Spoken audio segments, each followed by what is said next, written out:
Well, it is time for our movie binge of horror films. Are you ready? I am always ready for this time of year. You've made popcorn. I have made popcorn. We have drinks. We have drinks. If you guys didn't know, every single Halloween, my wife and I do a special type of video. The past 2 years, we've done special things that are on our channel, and this year's no different. We're going to watch some horror films, some that she's never seen that I would love for her to see, and some that I've never seen that she's been recommending.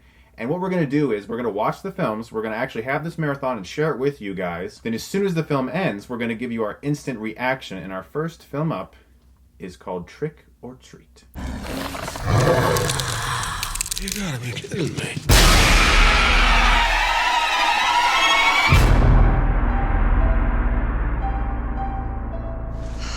I hate Halloween.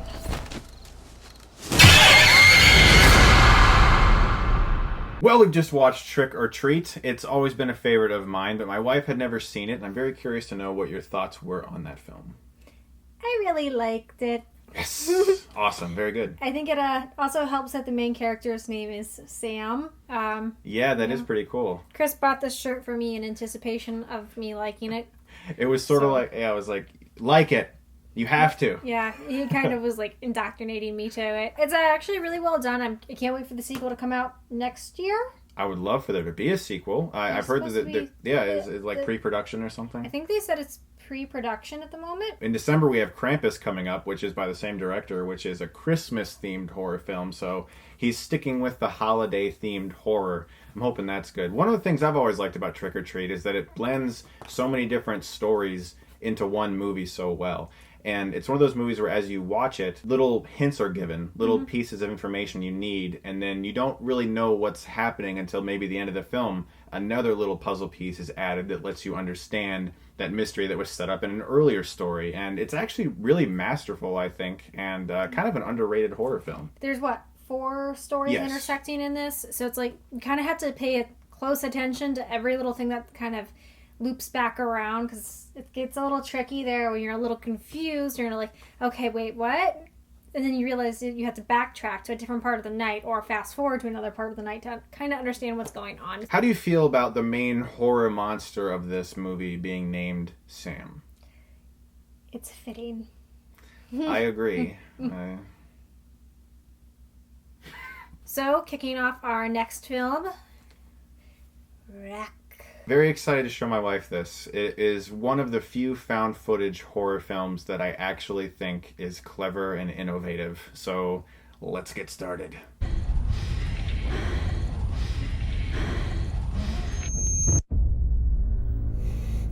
Pablo, grábalo todo. Por tu puta madre. So, we just finished Wreck. We're in the middle of this movie marathon. I gotta eat some popcorn to keep the energy up because we got like a lot more movies to talk about. What are your thoughts on Wreck? Creepy. Couple jump scares that you don't anticipate. Considering it was probably made for a really low budget, it has some better CGI than a lot of the horror films that are made with a lot bigger budgets. Well, it's more makeup themed, really. It's like the makeup in the movie is just crazy. Like there are moments where I'm just like, oh god, like no, like Yeah, there's couple cringe-worthy scenes. the biting of the meat of the neck, the one zombie just like starts pulling it. Really great makeup, really innovative. This is a Spanish language horror film, foreign. Not something I get to talk about too much on my channel. A lot of you guys have been asking me to do more foreign horror. And one of the things I love about foreign horror is that it seems like they can't always take... You can have popcorn. It seems like they take more chances than American horror films do. They're not as concerned about being mainstream or fitting into the perfect little audience requirements. And very disturbing sometimes. We have another foreign horror film we're going to be talking about here in a minute. But what I really like about Wreck is that it feels in the moment. It feels really visceral. There isn't a scene that goes by in Wreck in which you don't feel like you're in this horrific moment where this zombie virus is outbreaking in this tiny little apartment. One of the biggest things that I noticed about this film that is not as usually done is it doesn't keep changing who's holding the camera. It's pretty much just the cameraman, one cameraman the whole time. Usually in those found footage films, they keep shifting who has the camera. So it gets a little obnoxious because it's like it goes from one type of shaky cam to another type of shaky cam. But this guy is actually a professional person with a real camera who's recording this for a news show. So it actually is like pretty clear photography, so you're not getting that cliched grainy look. It isn't quite as motion sickness inducing as some other found footage horror films because it really does feel genuine. A lot of times when I watch American found footage movies, it feels like they're trying to make it look realistic. And in their trying to make it look realistic, they shake it so much and they do things and they have things terribly filmed. But having the main guy be a cameraman, at least even when he's crazy and running from zombies, he's at least trying to still get a semi-good shot. And I gotta talk, the last 10 minutes of this movie truly terrify me. Whatever that thing is... Dark screen. That weird, like, thing, like, wandering around, scared the shit out of me the first time I saw it, legitimately. I was kind of anticipating that there was something that had been in the building that infected everybody, so I was like, it wasn't as big of a surprise to me. Mm-hmm. And, like, there's got to be one cliched dark room scene where it goes pitch black, and I was waiting for that because they hadn't had that yet, and of course it comes finally at the end, so it's like okay. I do remember you jumping when the little boy went like "Rah!" like towards the screen when they put the camera up in the attic. I remember you were like, whoa. I was like, yeah. Was that a little boy or was that a girl? It might have been a girl. I don't know, because the experiments were all on a little girl in all the photos, and then that makes it more creepy. That makes it more creepy when you're not sure. Let's move on to our next film, but did you want to order some pizza or something? Pizza and chicken? Pizza and chicken sounds good. We have to continue the movie marathon. We need food. We need fuel. Let's move on to our next film. This is actually a film that both of us have seen and have enjoyed very much. We're going to watch it anyway, and still, we haven't seen it in years. So we're going to give you our reaction of Monster House, which is a very fun family film. Don't look back! I look back! Monster House. Stupid house. Directed by Gil Kennan.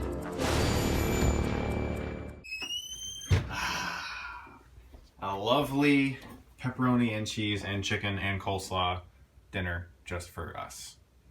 Alright, so we just watched Monster House in our movie marathon, and we actually both have funny stories about this movie. Mine involves Cartoon Network. The first time I saw this, it was on Cartoon Network. I didn't get a chance to see it in theaters. I didn't get a chance to see it on Blu-ray or DVD. Cartoon Network used to have like these weekend movie night specials, and I think it was around Halloween that they showed Monster House. And I remember it was one of those nights where I wasn't planning on watching anything. I turned it on, and it was so good. Like, it was actually very fun and had that warm adventure type feel with kids getting together to try to solve a mystery, and it just kept my interest. I ended up staying up for a lot longer than I thought I was watching Monster House. And you know what? It's still a lot of fun. And my story with Monster House is I was in high school, and I actually got to see a private screening of this movie. I kid you not. Wow, that's cool. We got I was in marching band, and we were at Ohio Wesleyan College for marching bands. And my school rented out the movie theater because it was just a 2-auditorium theater by the campus. They showed us Monster House because it was like the only kid-appropriate movie that was out. Gotcha. Apparently. And you can imagine, this is a whole bunch of high schoolers watching a little kid's film. You want to know what's funny? Is I was a freshman and we saw The Island, that sci-fi. Yeah, Michael Bay. The sci-fi one about all the people kept in the bubble. Okay, well, we had seen that the year before. And all the chaperones going, that was so inappropriate to show to kids. So next year, yeah, I'm not even kidding. So next year we got stuck with a kids film, and everybody loved it, even though it was a kids film. Yeah. So it's like a whole bunch of high schoolers sitting in an auditorium. You would expect a ton of noise, and it was actually silent the entire time. What I like about Monster House is, as I said, it captures the feel of like kids discovering some mystery that I've always loved that. Growing up, I loved Goosebumps books. I love writing scary stories, and I've always loved movies that are able to somehow show just like young kids being like, wow, like this is such a cool, scary, creepy mystery. And Monster House did that really well. I'm not sure if you guys have noticed, I have a predisposition for children's films. I really do. I like them a lot. That's fine. No, I love animated movies. So continuing in our movie marathon of epicness, Shaun of the Dead. Let's watch this thing.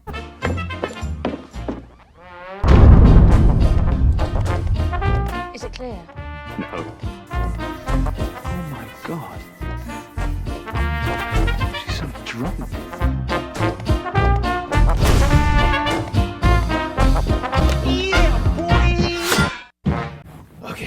Dawn of the Dead is one of my favorite horror comedies. It might be the best horror comedy of all time. I don't care if you throw out other titles. To me, this is my favorite horror comedy of all time. Edgar Wright did such an incredible job directing this movie. It's like every shot is set up to perfection.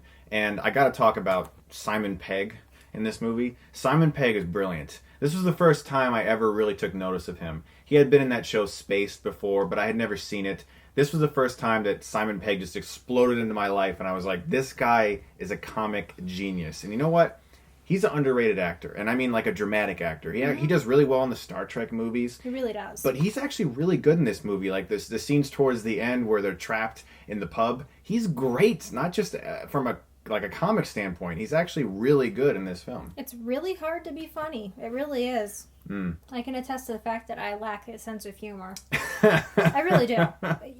He's always cracking jokes, and I'm just like, what? Yeah, see, if I make her laugh, I know it's funny. Because it's one of those things where I'm like, I got this great joke, and she's just like...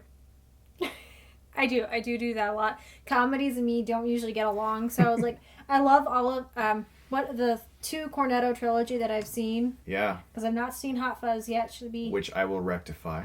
Yeah, you have to rectify that one. We keep meaning to watch it, but there's always so many other things to watch, and it's like, The Cornetto trilogy is great, and Shaun of the Dead kicked it off very well, and to some people it's still their favorite of the trilogy.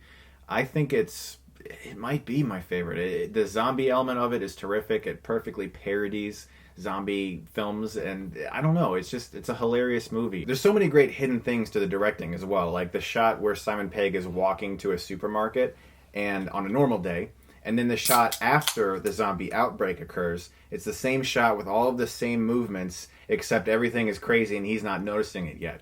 Edgar Wright did a brilliant job with this movie. It's one of my favorite horror comedies. It is my favorite horror comedy. I don't usually like comedies, and I liked this one, so it's an A+ in my book because of that, because it's like, I don't like comedy, and you made me laugh. Good. I applaud your talents. Good job, Edgar Wright and Simon Pegg. Good job, guys. I really do like him as an actor, Me too. I hope they make more movies together. I sometimes find, sometimes comedians turn into, the best actors. They really do. Robin Williams. Jim Carrey. We're going to be kicking off our next one. I am refueling with a little bit of caffeine, because we're on how many hours of movies now? Oh, a lot. And it's time to move on to the next one. Okay. We're going on to Jennifer's Body, and we literally just picked this up at Walmart earlier. Yep. So Chris gets to open it before we watch it. Yep, I have. To smell that wonderful brand new Blu-ray smell. Never seen this film ever. Which I'm really surprised, but then again... Yeah, I missed it when it came out in theaters, and you've been recommending it to me. I really like this new artwork, by the way, that Walmart did. That's awesome. It really is cool. It's better than I almost kind of wish it was a slipcover, but yeah, it's still a cool... That'd be nice. Little thing. I love my slipcovers. We do. We really do. What is with this damn security sticker? It's childproof. Yeah, they really don't want me to watch this. It's a bad omen. Have you ever noticed that the childproof things, you always have to go get a kid to open because the adults can't open it? I swear when I was a kid I could open them, but now as an adult I can't get them open. This is an omen, Sam. Oh. Walmart doesn't want me to watch this. I'm kidding. All right. Jennifer's Body, here we go. Thought you only murdered boys. I go both ways. I will finish you if I have to. Okay. You can barely finish gym class. Well, we just finished Jennifer's Body. I appreciate the recommendation, hun. What do you think? I don't know. I don't know if it was for me. I think there were some things about it that I really liked. For instance, I thought it was visually really good looking. A really good looking movie. I'm not just talking about Megan Fox and Amanda Seyfried, but the visual aesthetic of the movie was impressive. The director, I just looked her up. I had no idea she had made Aeon Flux with Charlize Theron, which I thought was atrocious.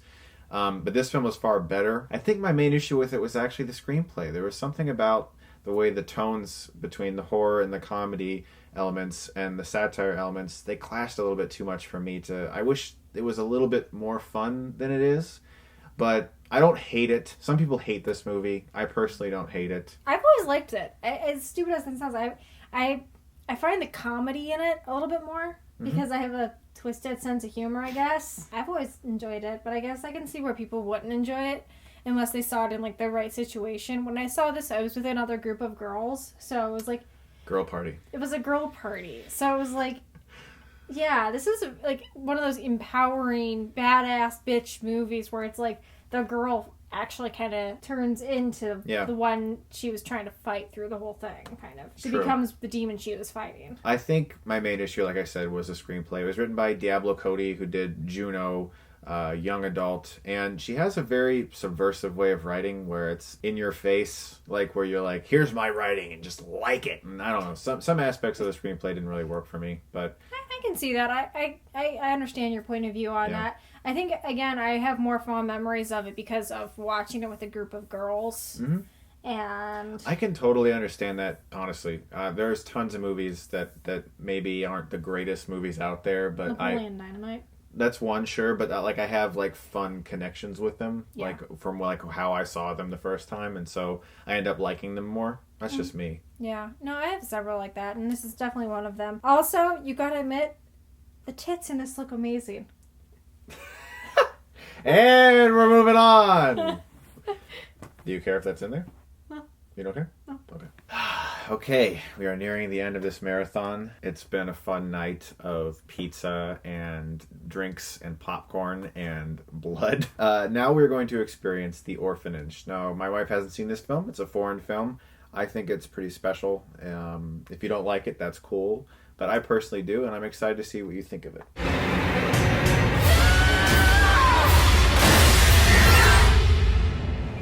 The Orphanage.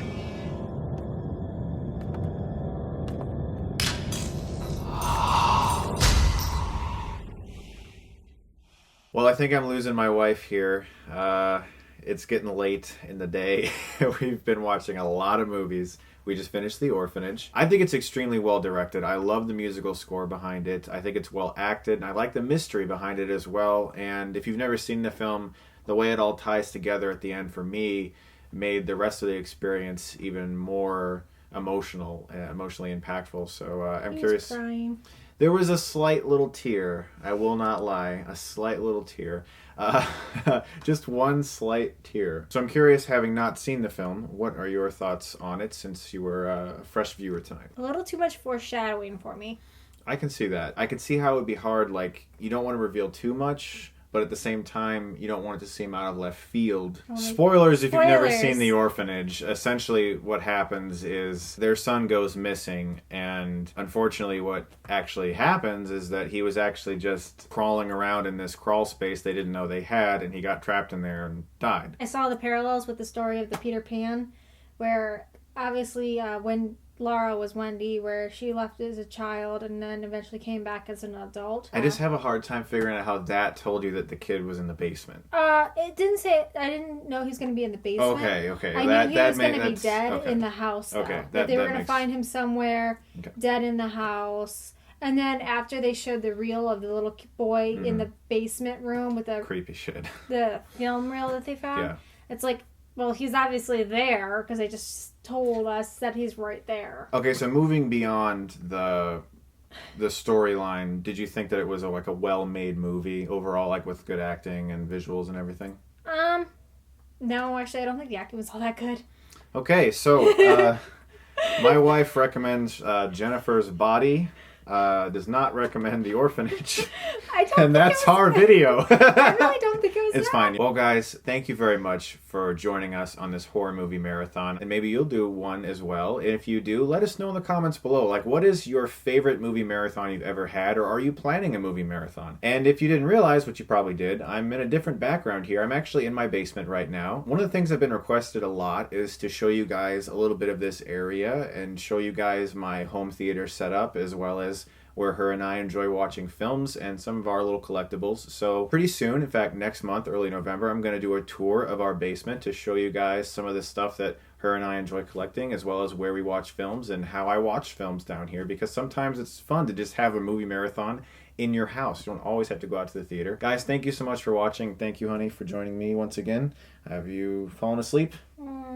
We've been watching a lot of movies. So, guys, thank you very much. Have a lot of fun this year. And if you like this, you can click right here and get Stuckmanized.